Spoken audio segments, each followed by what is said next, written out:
For the last 11 years, I have had the wonderful privilege of sitting with my clients, hearing their stories, and learning from them. It has been and continues to be one of the greatest privileges. And in those times working with my clients, we talk about all kinds of things.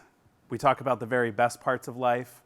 We talk about the most challenging parts of life, the wins and the losses, the hope and the pain. And across thousands of hours that I've sat with clients, across hundreds of clients that I've served, I notice that we come back to a few key topics. We often talk about relationships and we talk about love. We talk about how do I feel love in my life, how do I give love, and how do I want to be loved.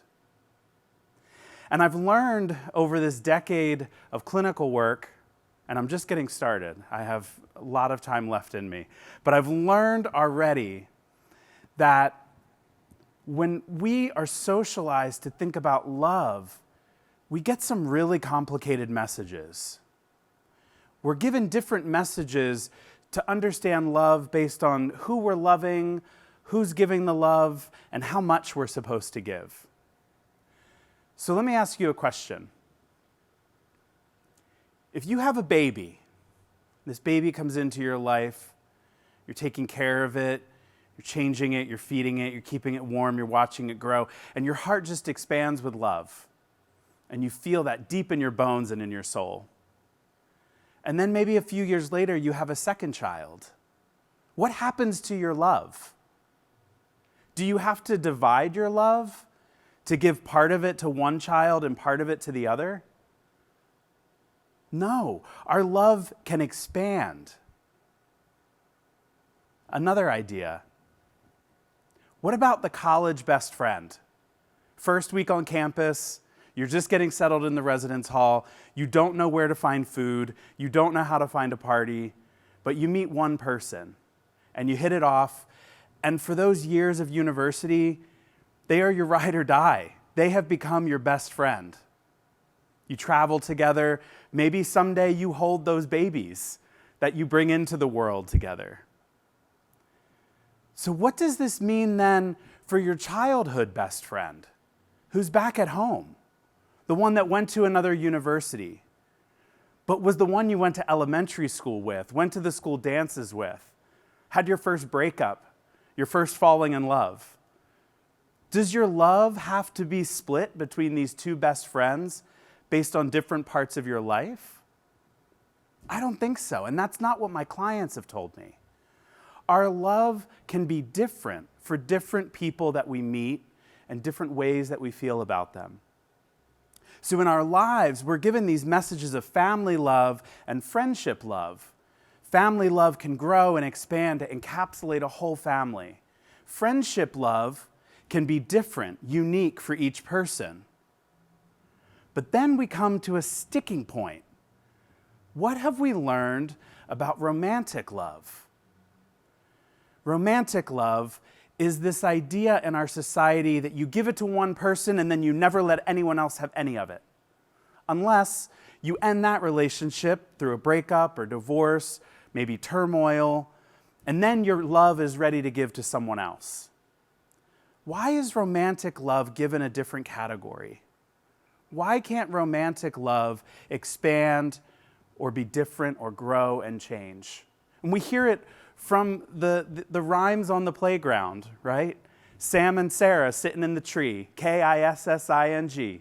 First comes love, then comes marriage, then comes the baby in the baby carriage. So we're socialized to see romantic love in one way. I've learned something different from my clients. My specialty work, working with clients who are exploring relationships, sexuality, and gender, has highlighted for me a different possibility. There are individuals who love in multiple ways, multiple people at the same time in open, consensual, non-monogamous relationships. They see love as an abundant resource. that can be given to multiple adults when there's open, consensual, ongoing conversation. This starts to change that image of romantic love that we were raised with. And it's not just the clients I've sat with in my office. We're starting to see this expanding body of literature that explores open relationships and mental health care as an identity and an expression of our ability to love. Recently, in the Journal of Sex Research, there was an article published. 1 in 5 adults across their lifetime report that they have engaged in an open, non-monogamous relationship. 1 in 5. 1, 2, 3, 4, 5. 1, 2, 3, 4. I don't know. The other study that was published in Frontiers of Psychology reported that at any time, 1 in 22 people report being actively in an open, non-monogamous, consensual relationship with multiple partners. This starts to change that message of love as a one-on-one endeavor, to be given to one person and never to anyone else. Maybe romantic love can expand, grow, or change based on the people who are in our lives. So what do we call this? The umbrella term is polyamory, from the words many and loves, describing that adults with full consensus and commitment can create and maintain multiple relationships at one time. Some of these relationships will be physical, romantic, intimate. Some will be emotional, intimate in different ways. Some will be practical, raising children together, having a home together. But the adults in these relationships get to define what works for them. It's not a one-size-fits-all, till death do us part agenda.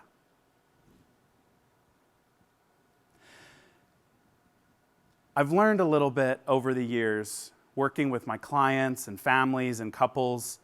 What do they describe are the elements that make these relationships work? And I want to touch upon just 4 of those today. Because I'll be honest with you, this is not easy work. Some people say, why do this? One relationship is enough, right? But I want to highlight that there is this set of people that feel their identity is wrapped up in more love to give. And what it takes is consensual, ongoing conversation. Adults just don't decide, oh, I'm going to have this person and this person and this person in my life, and they set it and forget it. It's ongoing. How are we going to do this life together? What needs are being met by one partner or the other? And more importantly, how am I meeting my own needs and not expecting my partners to meet my needs? Partners need to be honest with one another. We're talking about people's mental health, physical health, sexual health, and that requires honest, deep conversation about what do I expect from you? What do you expect from me? And that's a challenge because it also requires that deep inner work. Can I be honest with myself about what I desire and what I want to see in my relationships? The third piece is that it has to be open. There has to be the idea that just because I'm in a partnership with one person, that person is not a static being. They will change over the lifetime of our relationship. And I need to be open with my partners and those who are involved in my relationship circles about how I'm growing and changing. It's the same thing we would expect with a couple who are monogamous, who have been married for 50 years. We wouldn't expect that a monogamous couple would expect the same thing from their partner on day 1 of their marriage that they expect in year 50. Polyamorous relationships are the same way. They need to be honest, they need to be open, and they require ongoing communication and negotiation. I know what some of you may be thinking, because I have thought it too over the years when I've started to sit with clients who were expressing this and exploring this. But wait, aren't humans hardwired for monogamy? Aren't we wired to pair bond and settle down and raise children? For some of us, yes. For some of us, that is our identity. And we are deeply tied to that in beautiful ways. But I need to point out to you that the concept of monogamy, pair bonding, and spending life together is deeply rooted in society and culture. In this fabulous book, Sex at Dawn, researchers Christopher Ryan and Casilda Jetha describe human history across generations and culture, about the ways that humans in different cultures and points in history have experienced monogamy or non-monogamy. It appears that times when we were less industrialized and didn't yet have the concept of private property, humans may have been more easily open to the idea of non-monogamy, shared relationships, and shared parenting. An example of this is the Manchu people of China, and it's outlined in Sex at Dawn, a culture that is founded in women's leadership, sometimes called the Kingdom of Daughters, where women maintain the home, raise the children, own the property, run the fields, harvest the food, and are free across their lifespan to engage in multiple relationships with men without the concept of marriage. The children remain in the women's home. Men may come and go, but the women carry the power. Very different than our concept of Western monogamy. I would encourage you to look at the book Sex at Dawn, a wonderful, thought-provoking, challenging read. But more than history and evolutionary basis for this, why? The question of why are some people drawn to non-monogamy and polyamorous relationships? Well, there are 4 pieces that I've learned from my clients and other pieces that I see in the literature I've cited. Some people are seeking additional connection. An example I like to give is you may have one partner who you have a home with, you share child-raising responsibilities with, and that person does not like the same concerts, music, travel, and you find a partner who you can have those experiences with. And when you get to travel with your additional partner, it doesn't call into question your commitment or love for your partner at home. We're doing this with honesty. We're doing this with open dialogue. So connection, varied connection, is a thing that people describe draws them to non-monogamy and polyamory. People seek variety. People seek the opportunity to express parts of themselves that may not be expressed in one relationship. Most often, this is expressed in the desire for sexual variety.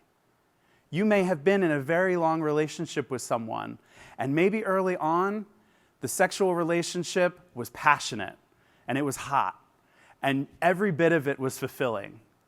And then lives change, people change. And maybe you realize at a point in your relationship, I still love this person, I have emotions for them, and I want to do life with them, but we're not as sexually compatible as we once were. So people who are identifying in polyamory and non-monogamy will describe an interest in sexual variety, sexual experience. A third piece is the desire for self-exploration. This is often seen with clients I've worked with who have been in a committed relationship from a very early age and realize that maybe in their lives they didn't get to explore aspects of their sexuality and gender.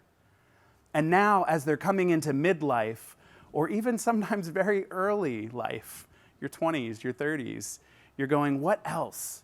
Who else am I going to become? And non-monogamy and open relationships with consent and honest conversations can be a vehicle for some people to explore self-exploration. And finally, simple satisfaction. Having a community of like-minded people that you can share space with emotion, sometimes sexuality, sometimes passion, but just the simple satisfaction of knowing you are part of a larger community.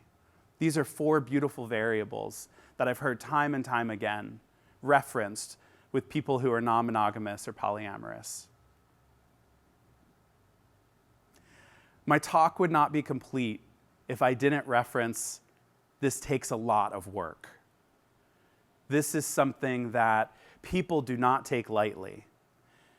If people are going into this, they know that it requires commitment, consensus, honest, open dialogue, and it requires a lot of personal work. People have to get real honest about where they're jealous, where they're insecure, and often ask the hard questions of how do I first meet my own needs before I expect one or multiple partners to do that for me. So the conversation today is about love.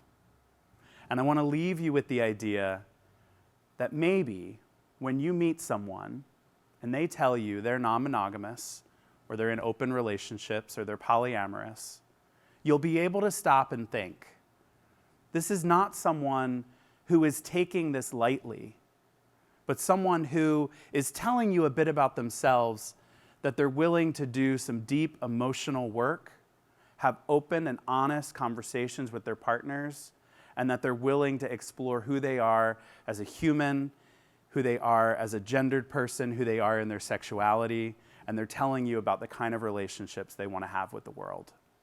Thank you.